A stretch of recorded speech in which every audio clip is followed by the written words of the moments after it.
The transfer portal provided its first surprise, Dillon Gabriel entering the transfer portal. We'll discuss that on a bonus episode of Locked On Sooners. You are Locked On Sooners, your daily podcast on the Oklahoma Sooners, part of the Locked On Podcast Network, your team every day.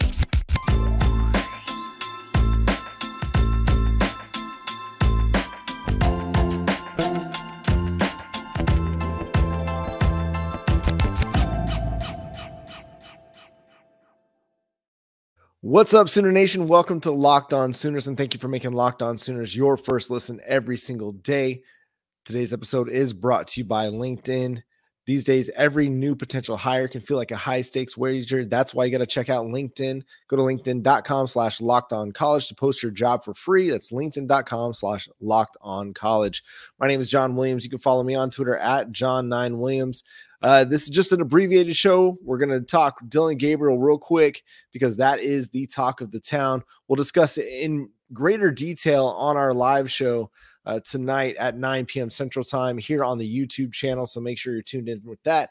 That way we can also get my buddy Josh Helmer's thoughts as well. Follow Josh on Twitter. I'm sure they're discussing it. He and Chris Plank on KREF right now. Formerly 94.7.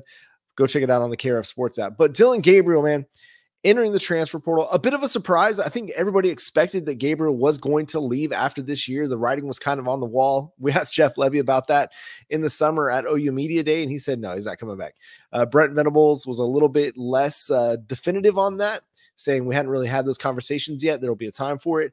But with Levy gone, with the idea that Jackson Arnold would take over at quarterback, it just all seemed to be pointing to Dillon Gabriel heading out the door. Now, we expected that he'd be going to the NFL after having a career year in which he combined for 42 touchdowns and 4,000 total yards and put himself into the Heisman race at one point in time in the season. At the same time, Gabriel's ceiling as an NFL quarterback is a little bit limited just based on his height, based on some of the arm strength. And that's not to say he can't go and be a successful quarterback at the NFL level. People have done it at his height with supposedly arm limitations. It's just, you're not seeing that guy get drafted in the first round, second round all the time. Now, Drew Brees, probably a good comparison to Dillon Gabriel, maybe had a little bit better of a deep ball.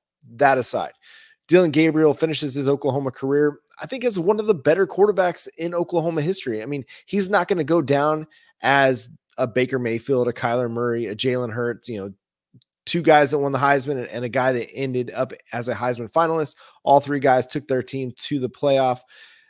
He's not going to be remembered as fondly as Josh Heupel or, Jason Wyatt or even Landry Jones. Landry Jones, who was a quarterback that during his tenure, maybe I didn't appreciate as much as I should have, but was a really, really good quarterback. Ended up as Oklahoma's all-time leading passer. Gabriel, had a career year, a tremendous season for the Sooners, was easily the MVP of this team.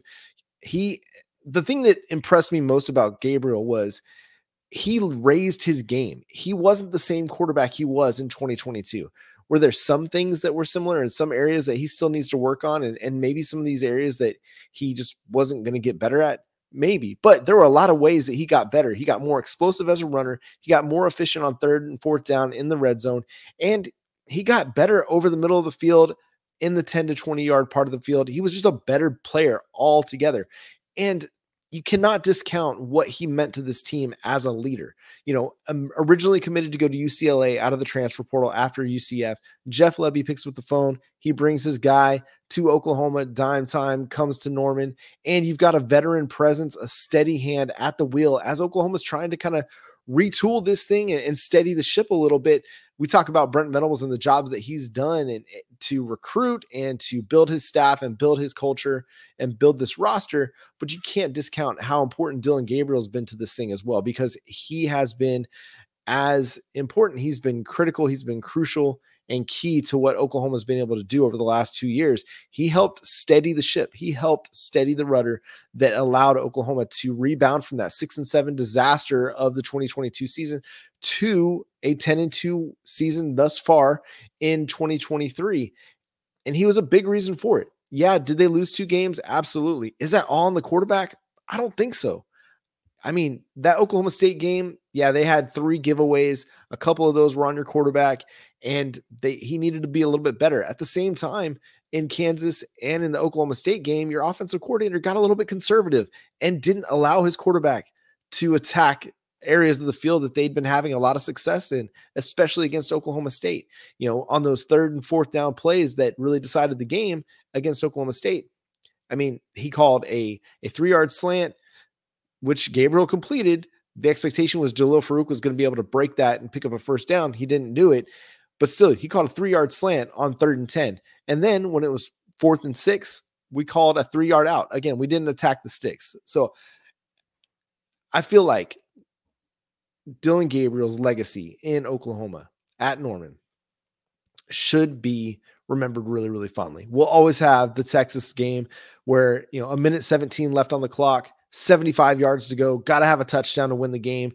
Dillon Gabriel's 4 of 4 on the drive and just surgical. I mean, they pick up big plays. Yeah, Drake Stoops, Jalil Farouk created big chunk plays after the catch, but Gabriel hit them on time, in stride, allowed them to make those plays as well. And then the throw to Nick Anderson, I mean, it just looked like the pass rush was about to swallow Dillon Gabriel, that he was going to have 0 chance to make that throw. And he stands in there with the pressure collapsing all around him and just puts a dime on Nick Anderson for the touchdown. I mean, that game alone will forever cement Dillon Gabriel's legacy in Norman.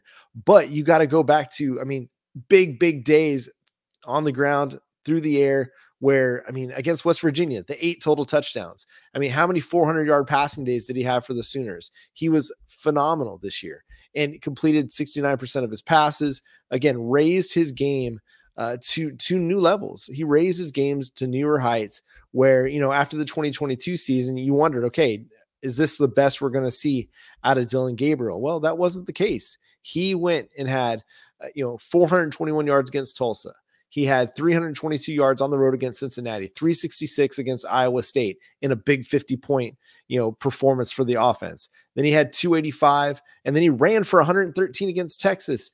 He had another 344 against Oklahoma State, 423 against West Virginia, and then 400 yards against TCU as well. So the dude was really, really good for the Sooners, and I know everybody was eager to see Jackson Arnold, and I know that everybody was looking forward to seeing Jackson Arnold next year. I, for one, would have been okay with Gabriel coming back for one more season at Oklahoma and taking a chance in the SEC. That wasn't part of the plan. That's not the way things are panning out. I'm still excited to see Jackson Arnold, and that's what we're going to see presumably in the Alamo Bowl, is that we'll get a chance to see Jackson Arnold at the helm for his first career start against an Arizona Wildcats defense that is pretty good. I mean, they're top 25 in the nation in scoring defense. So that's going to be a pretty interesting test. But to Dillon Gabriel, we just say thank you. We say mahalo in your native Hawaiian. My daughter is Hawaiian as well. So I appreciate you, and I appreciate all that you do for, supporting and promoting your people and your country, or not your country, but your people. And for all that you've done at the University of Oklahoma. Dillon Gabriel has been a fantastic player. Now the Oklahoma Sooners need to go and decide, okay, do they need to address quarterback in the transfer portal? Do they need to find a veteran option to be the backup to Jackson Arnold? Where do they go from here? We'll continue to discuss it on our live show Monday night, 9 p.m. Central Time here on YouTube. We'll discuss the transfer portal as a whole all week long as more and more names will pop up into the portal. For Gabriel, where does he end up? Well, you're starting to hear On3 report teams like Oregon, USC, Mississippi State, and to those teams would make sense. Oregon, obviously, they're going to be losing Bo Nix. That's a team that is going to be needing a quarterback. They're still a contender. They'll be a contender in the Big Ten, and you need a veteran presence to kind of help guide you into your new conference. Mississippi State, the connection is obvious to Jeff Lebby. If Lebby was enough to get him to go from UCLA to Oklahoma, then maybe that'll be enough to get him to go to Mississippi State. At the same time, I just don't see that, because he'd be going from potential Big 12 title contender with Oklahoma to a team that's going to be rebuilding with Mississippi State in the SEC. That's part of kind of what's like a mid-tier to lower tier program in the Bulldogs. or could go to Oregon and contend for a Big Ten or national title. USC is another name that popped up, which I find fascinating, that Lincoln Riley would want Dillon Gabriel at quarterback. We've also seen reports that USC is pursuing Will Howard. We'll see how that one turns out. But as for Gabriel, I mean, it would make sense. The dude is a really good quarterback.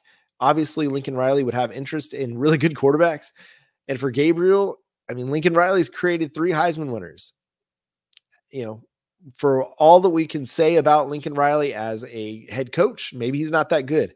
As a program builder, maybe he's not that good. As a guy that understands the importance of defense, now they made a strong hire on the defensive side, poaching from UCLA. But can they put the pieces together to create a defense that's going to be able to contend? That's a big question. But the offensive potential is there for Gabriel to go have a lot of success with the USC Trojans. And I wouldn't kill him if he decided to do that. That, you know, he's going to make a business decision. And that's really what it comes down to. And nothing's personal. It's not a shot at Oklahoma fans. If he decides to go to USC through the portal, it is what it is. I wouldn't love it, but I'm not going to kill the guy if he does it, because again, it's a business decision. And Lincoln Riley, for better or worse, has for the most part been good business for quarterbacks. So we'll see. Again, we'll talk more about it on the live show Monday night, 9 p.m. Central Time here on YouTube. Subscribe to the show wherever you get your podcasts. We're free and available on all podcast platforms and on YouTube. Follow myself on Twitter at John9Williams. Follow Josh at Josh on Ref. The show is at Locked On Sooners. But until next time, tonight, 9 p.m. Central Time, Boomer Sooner.